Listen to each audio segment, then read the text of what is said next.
రా కదలి రా అని ఏపీ రాష్ట్రంలో బహిరంగ సభలు పెడుతున్నాడు కదా 40 ఇయర్స్ ఇండస్ట్రీ సైకిల్ పార్టీ బాబు సారు. ఇగియాల రాజమండ్రికి పోయిండు సారు. అయితే ఎలక్షన్ నోటిఫికేషన్ వచ్చి ఇంకో 2-3 వద్దులనే ఎలక్షన్లు ఉన్నాయా ఏంది అని అనిపించిందుల్లా బాబు సారు మాటలింటే. పంకపాటి జగన్ అన్న కాడికేంచి ఎమ్మెల్యే మంత్రి అని తేడా చూడకుండా అందరి మీద మాటల తూటాలు ఇడిచిండు. ఇన్నొద్దులొగలెక్క ఇప్పుడొగలెక్క.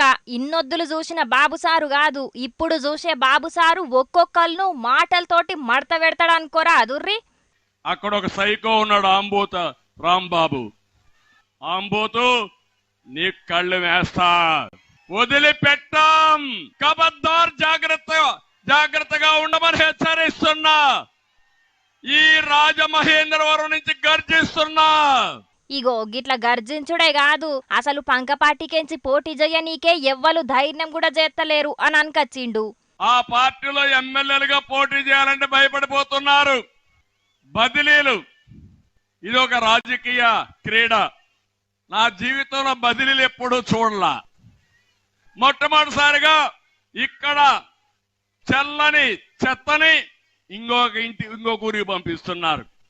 అంటే నేను అడుగుతున్నా, ఒక ఊర్లో చెత్త ఇంకొక ఊర్లో బంగారం అవుతుందా తమ్ముళ్ళు అని మిమ్మల్ని అడుగుతున్నా. ఓర్ని బాబు సారు మంచి ఫామ్లు ఉన్నట్టున్నాడు కదా. చెత్త ఎప్పటికీ బంగారం కాదు. ఒక నియోజకవర్గంలో పనిచేయని లీడర్లు ఇంకో నియోజకవర్గంలో కూడా చెయ్యరు అని సింబాలిక్ గా చెప్పిండు కదా.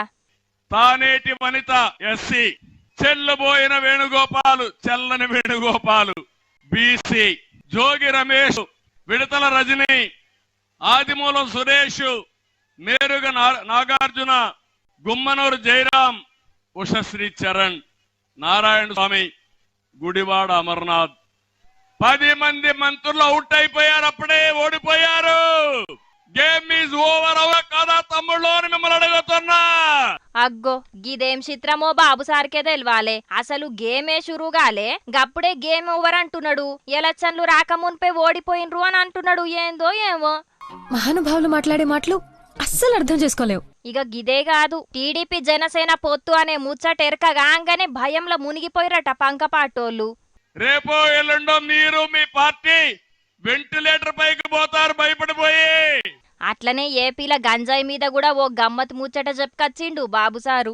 గంజాయి ఎక్కడ కావాలంటే అక్కడ దొరుకుతా ఉంది.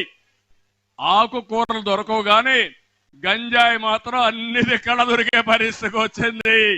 మనం గంజాయి వేసుకొని ఆకుకూర కింద వంట చేసుకోవాలి. ఇప్పుడు ఇదేందయ్యో ఇదే ఇంత దారుణంగున్నదా ఏపీలా? అదేందో మార్కెట్ల పెట్టి అగ్వా అనుకుంటా అమ్ముతున్నట్టే చెప్తున్నాడు కదా బాబు సారు. లీడర్లు ఒగల్నొగలు తిట్టుకునుడు మీదుంటే గంజాయి దందా చేసేటోళ్ళు ఆళ్ల పని ఆళ్ళు చేసుకోక ఏం చేస్తారు తియ్యుర్రి. ఇక మరి కొసకు ఏమైతుందో ఎవరు గెలుతారో గాని ఎలక్షన్ నోటిఫికేషన్ రాకమున్పే పోటాపోటీగా ప్రచారాలు చేసుకుంటున్నారు ఏపీ లీడర్లు. ఎమ్మెల్యే ఎలక్షన్ల వేల్చుకున్న మాటల తూటాల కంటే ఇప్పుడు ఎంపీ ఎలక్షన్ల ముంగట్నే ఎక్కువ మాటలు అనుకుంటున్నారు కారు పార్టీ పువ్వు పార్టీ లీడర్లు. ఓ దిక్కు కేటీఆర్ అన్న, ఇంకో దిక్కు బండి సంజయ్ అన్న పంచుల మీద పంచులు వేసుకుంటున్నారు. ఇక మరి గాళ్ళిద్దర మాటల పంచాదేందో మీరు కూడా పురాగా చూసిరా పోరే. రోజుకో నియోజకవర్గం తిరుక్కుంటా బాధలున్న కారు పార్టీ కార్యకర్తలకు ధైర్యం చెప్తున్నాడు కేటీఆర్ అన్న. పోయిన కాడ పార్టీ గురించి చెప్పుకుంటేనే చెయ్యి పార్టీ మీద కారడ్డమాడుతున్నాడు. అట్లా సిరిసిల్లాకు పోయిన కేటీఆర్ అన్న బండి సంజయ్ అన్న మీద బగ్గనే ఫైర్ అయిండు. కేసీఆర్ ని తిట్టుడు తప్ప, నోటికొచ్చిన మాటలు మాట్లాడుడు తప్ప, అమిత్ షా చెప్పులు మోసుడు తప్ప నువ్వు చేసిన పనేంది 5 ఏళ్లలో ఎంపీగా ఒకసారి చెప్పి మళ్ళొక్కసారి ఓట్లు అడగాలని చెప్పి నేను కోరుతా ఉన్నా. మాట్లాడుతూ ఆయన అంటూ నేను మొన్న మేము ధర్మం కోసం పనిచేసే వాళ్ళం, మమ్మల్ని అంటావా కేటీఆర్ నీకు అహంకారం ఎక్కువ అని తిట్టిండు.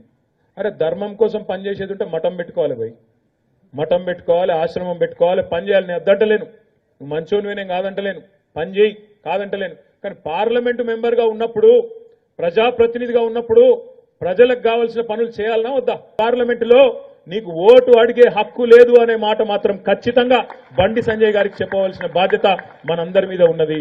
అగ్గో మాట్లాడితే ధర్మం కోసం పనిచేసేటోళ్ళం అంటావు కదా, పోయి మఠమో ఆశ్రమమో పెట్టుకో, రాజకీయాలెందుకు అని బండి సంజయ్ అన్న అన్నాడు కేటీఆర్ అన్న. ఇక గిదిన్న సంజయ్ అన్న ఊకుంటాడా? గిట్ల కారడ్డమాడిండు. బండి సంజయ్ హిందూ ధర్మం గురించి మాట్లాడితే మఠం పెట్టుకుంటే, నేను రాముని గురించి ధర్మం గురించి మాట్లాడితే మఠం పెట్టుకుంటే మీ అయ్య 24 గంటలు తాగిమంటాడు ఫామ్ హౌస్లో ప్రగతి వల్ల.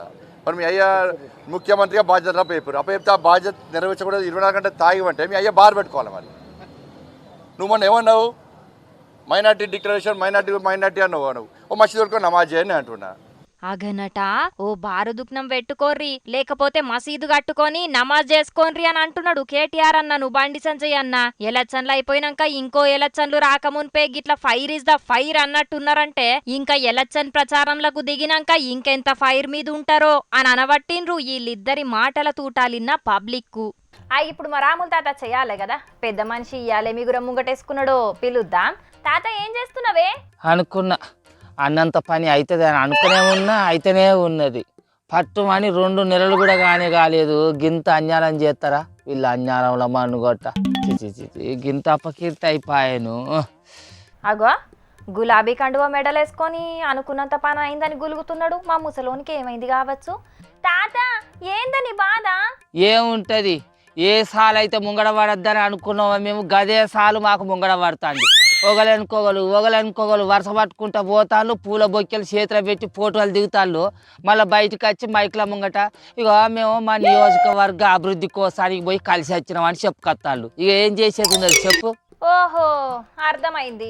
మీ బీఆర్ఎస్ ఎమ్మెల్యేలు వరుసగా పోయి సీఎం రేవంత్ రెడ్డి సారును కలిసేస్తున్నా ముచ్చట్లు తెలుసా? నేను గింతగానం నారాజ్ అవుతున్నావు. అవును, మొన్ననేమో 4 ఎమ్మెల్యేలు పోయి సీఎం రేవంత్ సార్ను కలిసి పూల బొక్కెలు చేతిలో పెట్టి వచ్చిరా.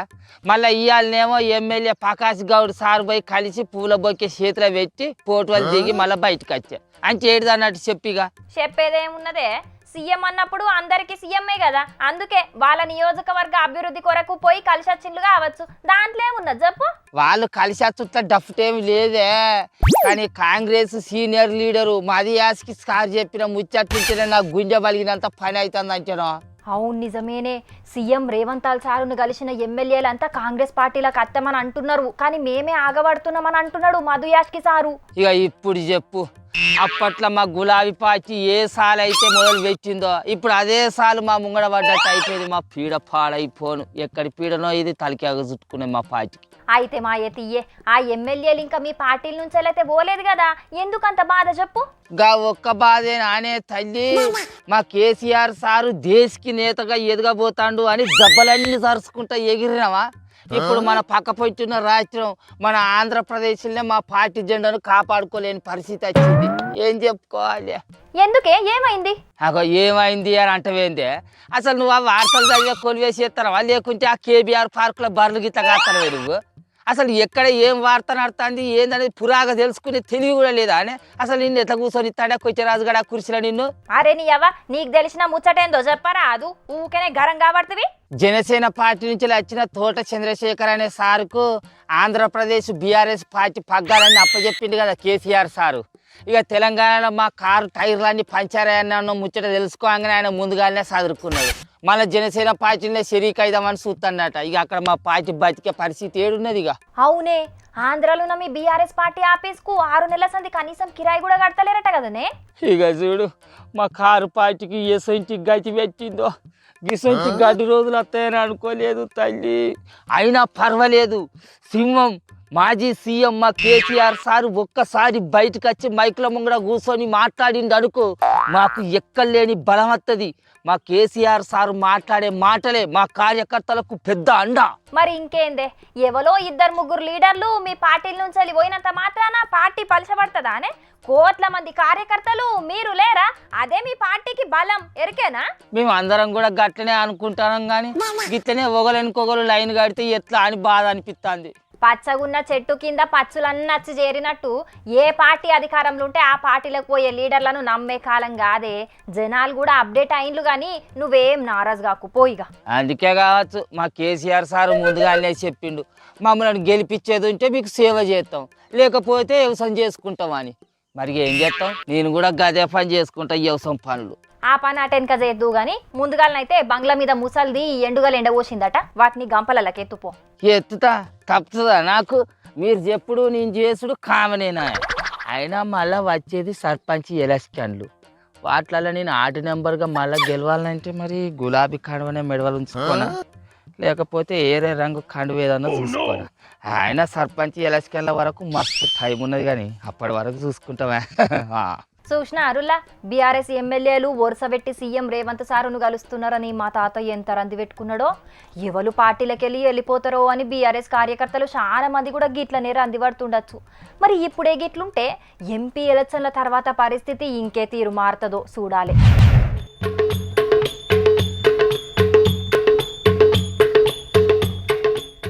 ఆగో చూసిండ్రా, జీ విడిచిన తల్లిదండ్రులకు వాళ్ళ విగ్రహాలతోని గుడిగట్టి పూజలు ఎట్లా చేస్తున్నారో, గుళ్ళే దేవుళ్ళ గద మొక్కినట్టే విగ్రహాల చుట్టూ ప్రదక్షిణలు చేసి ఆశీర్వాదాలు కూడా తీసుకున్నారు. మైబాద్ జిల్లా అనంతారం అనే ఊళ్ళే కానొచ్చింది ఇది. ఈ ముచ్చట మీద వాళ్ళ కొడుకు ఏమంటున్నాడో ఈనుండ్రి. అమ్మా నాన్నల కోసము ఇక్కడ గుడి కట్టించడం జరిగింది. ఎందుకంటే మా అమ్మా నాన్నలు మా కోసం అహర్నిశలు కృషి చేసి మమ్మల్ని ఎంతో ప్రజకులను చేయడానికి వాళ్ళు పాలు పంచుకున్నారు. ఇద్దరు కూడా మా అమ్మ నాన్న ఇద్దరు వ్యవసాయ కూలీలు అయినప్పటికీ కష్టపడి చదివించడం జరిగింది. ఇన్నారు కదా అన్న చెప్పిన ముచ్చట్ను. చిన్నప్పటి సంధి ఎంతో కష్టపడి మమ్మల్ని సాకిండ్రు. ఇవాళ ఇట్లున్నామంటే అంత ఆళ్ళదయనే. వాళ్ళు మాకు దేవుని కంటే ఎక్కువ. గందుకే వాళ్ళ మీదున్న పాయరంతోని గుడిని కట్టి పండుగల పేరు మీద వర్ధంతిల పేరు మీద పూజలు చేసి అందరికి గిట్ల పండ్లను వంచుతున్నామని చెప్పుకొచ్చిండు. ఇప్పుడున్న జమానాల బతికున్న అయ్యవలకు బుకడంత బువ్వ పెట్టనీకి మస్తు గరమైతున్నారు చాలా మంది. కానీ జీవిడిసినోళ్ళకు సుతం గుడి కట్టి పూజలు చేస్తున్నారంటే గిల్లు చాలా గ్రేటే కదా. ఎందుకు మీరు అనవసరంగా గొంతు చించుకునే విధంగా ఉపన్యాసాలు ఇచ్చి సంస్కారం లేకుండా ప్రతిపక్షాలపైన మీరు దాడులు చేసుకుంటూ వెళ్తే ప్రజల్ని కూడా రెచ్చగొట్టి దాడులు చేయమని మీరు ప్రోత్సహిస్తూ ఉంటే ఆగో ఇదేందయ్యా ఇది? జనసేన ప్రెస్ మీట్లా సీఎం జగన్ సార్ కూసునుడేంది? ఇదెక్కడి ట్విస్ట్ అని పరిశాన్ అవుతున్నారా? ఒకసారి కండ్లను మంచిగా నలుసుకొని చూడుండ్రి. ఆడ కూసున్నది సీఎం జగన్ సార్ కాదుల్లో, సార్ కటౌట్ మాత్రమే. మరి ఈ ముచ్చట మీద నాదెండ్ల సారు ఏమంటున్నాడో ఇనుండ్రి. నా రాజకీయ ప్రస్థానంలో నేను ఎప్పుడు చూడలేదు ఇటువంటి సభలు. నాకు చాలా ఆశ్చర్యం కలిగించే ఆవేదనతోటి ఈ రోజున ఇటువంటి సభ ఏర్పాటు చేసి రాష్ట్ర ప్రజలకు తెలియాలనే ఒక ప్రయత్నం ద్వారా జనసేన పార్టీ నుంచి మేము చేస్తున్నాం. ఆగో గీసొంటి చిత్రమైన మీటింగు నేనెప్పుడు చూడలేదంటున్నారు. మరి గీ తీరుగా ఎందుకు ప్లాన్ చేసిండ్రు సార్ అంటే?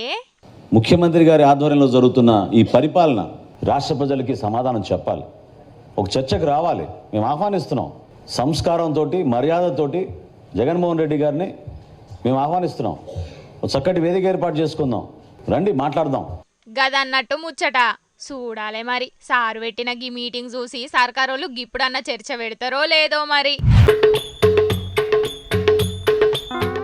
వారేవా ఏమన్నా తయారు చేసిండ్రా బండిని? ముంగట చూస్తే 2 వీలర్ బైక్ లెక్క, ఇక వెనక పొంటేమో సామాన్లు మోసుకోవడానికి ట్రాలీ లెక్క సూపర్ గా తయారు చేసిండ్రు. ఇక ఇండ్లల్లున్న ట్రాక్టర్లను చూసే గీ ఆలోచన చేసిండ్రో లేకపోతే ఏందో గాని అవసరం ఉన్నప్పుడు ఎనుకున్న ట్రాలీని తలిగించుకపోయేటట్టే మన తానే ఉన్న ఒక కంపెనీలు తయారు చేసిండ్రు. గిది మొత్తం ఛార్జింగ్ తోనే నడుతుందట. స్కూటీ అయితే గంటకు 60 కిలోమీటర్ల స్పీడ్ తోని, ఇక ట్రాలీ అయితే గంటకు 50 కిలోమీటర్ల స్పీడ్ తోని పోతుందట.